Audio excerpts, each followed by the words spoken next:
So this is a long overdue video on the hunt boards that I made last year. I made a set of 3 hunt boards. These were actually not original entirely. They are original design by Garrett Hack, who makes some really nice pieces. This one in particular, I really like the way the top turned out. It's a couple of 5/4 cherry pieces that were glued together and came out pretty seamless. Each one of these has a little bit something different about it. So each one of the 3 has basically the same design, except one was made in walnut inlays with maple. There's another one that has maple and paduk, and there's also one with bobinga and maple, and the panels, door panels, are bird's eye maple. All of the construction is cherry with the pine bottom. These bottoms of the drawers are all western red cedar, and all of the knobs were I turned all the knobs. And anyway, hope you enjoy the video.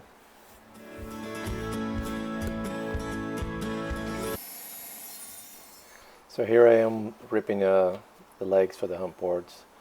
This is an 8/4 piece of cherry. I just ripped it in a couple of passes because my saw is not as powerful as I'd like it to be, but it works out. And followed by some joining, and eventually some after the joining, I run it through the plater.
So here I'm just going to cut the legs to length on my sled, followed by the mortises, which I drilled out with the router. You'll see that there's a lot of jigs and templates that need to be made for this furniture piece. Just makes it a lot easier, especially when you're doing repeat work. So it's a total of 12 legs, and, 2 mortises on each leg, so that's 24 mortises, matching tenons, and you know how that goes. So the router makes it a lot easier than and cleaner than a hollow chiseled mortiser.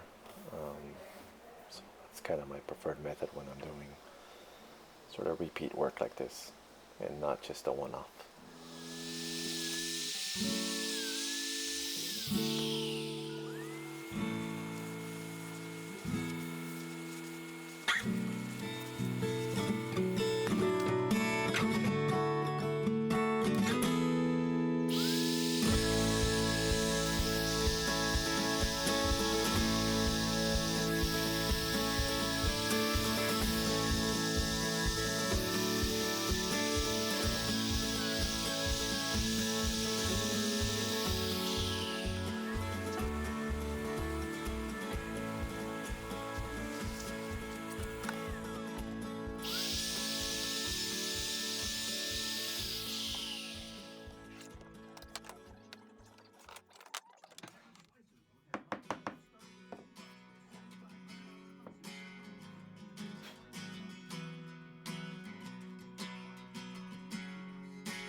So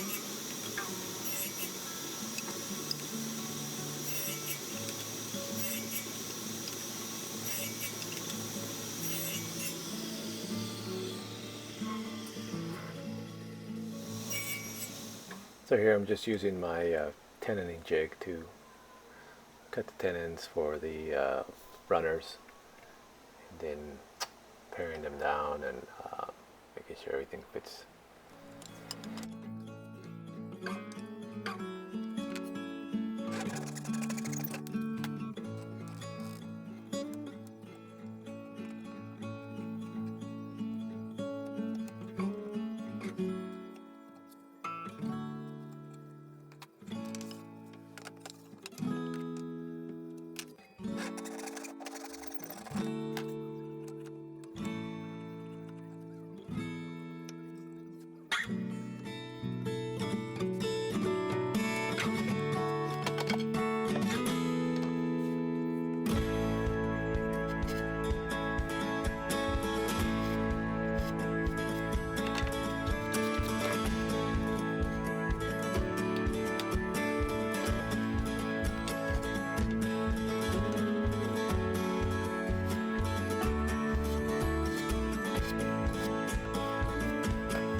So this is a nice little trick. It's kind of a visual thing, putting a bead on the panels on the sides and the back.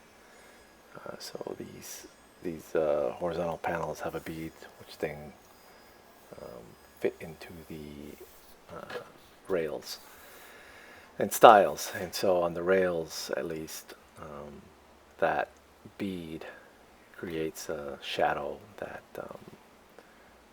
it looks pretty nice, and then it's just followed by some of the panels that I had to glue up and clean up a bit, trying to match again the grain on the cherry panels.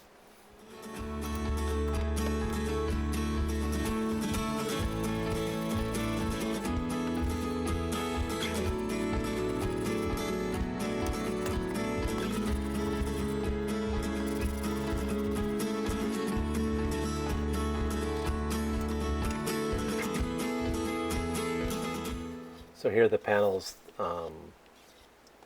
that join the rails are only held together with these splines. So there's a dado cut in the rails, and in the panels. You can see there, that's where the spline goes. And so that fits into the rail, and then as the wood expands or contracts, you would not be able to see through because of that spline. So that's kind of a neat little trick to help with wood movement.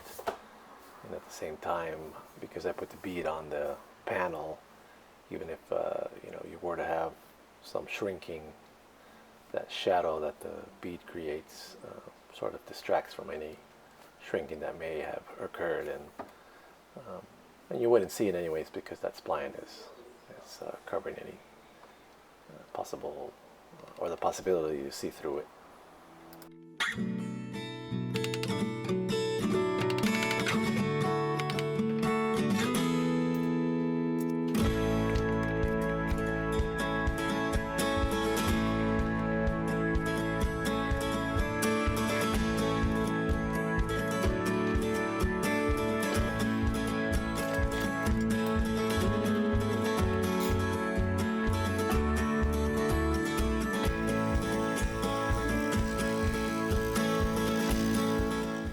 So this here is the top, I guess you could call it runner, that runs in the face of the hunt board but underneath the top. And this is receiving a few through mortises so that the stiles, or I guess you could call them stiles, that run through the middle, they will fit into these mortises so that when you put it together, it's held in place, and this helps prevent the runners from splitting, rather not splitting, but spreading to the sides. So it keeps everything nice and centered and in place. And so there's quite a bit of intricate detail here that you're never going to see because it could sit in underneath the top and gets glued into the styles as well. So I think later on you'll be able to see how this fits into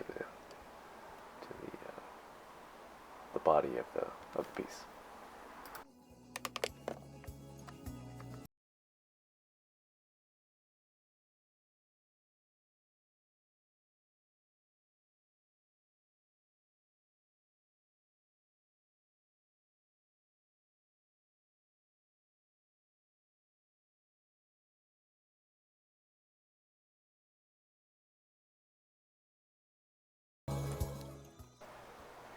So here I'm putting a bead on the front bottom rail, and I couldn't do this with the router, plus it would have been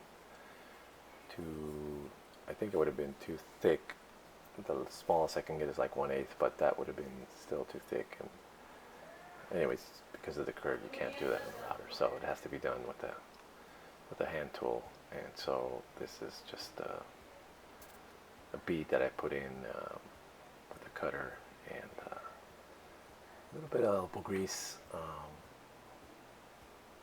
just excuse me, changed up the profile a bit, so I could get that 1/8 or 3/16 bead on this. So I have to do this for all the pieces.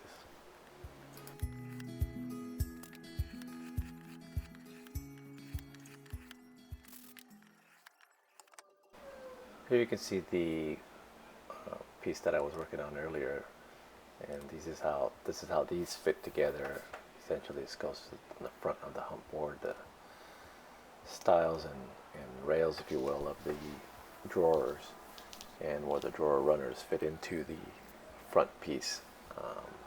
That's what I'm showing here. Hopefully this makes sense once you start to put it together.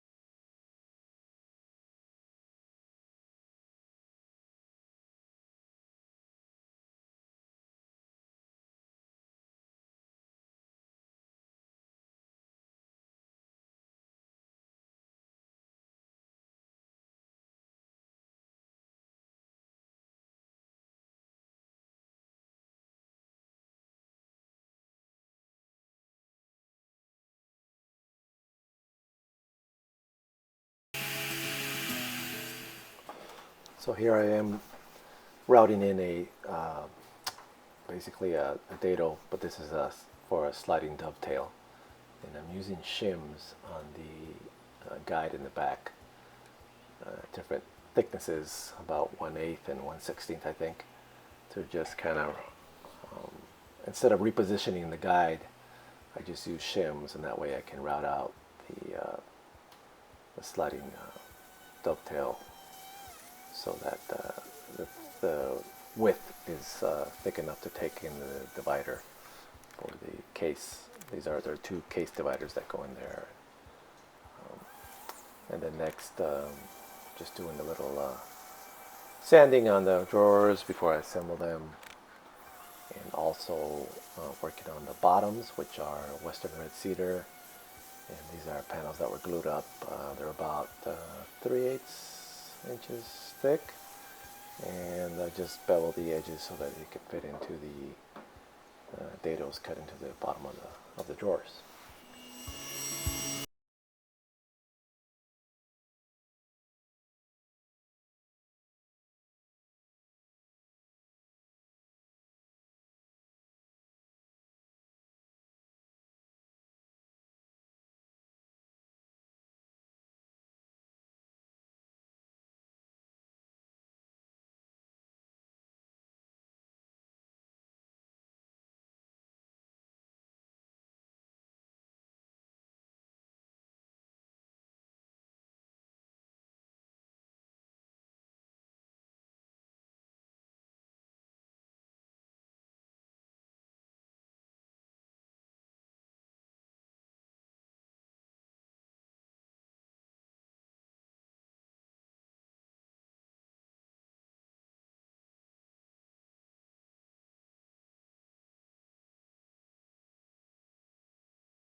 So here I'm just cleaning up some wedges which will go into the pulls, and you'll see in a second here the wedge goes into the back of the pull and opens up the round tenon that goes into the drawer front, and so that gets glued in to prevent the pull from getting pulled out.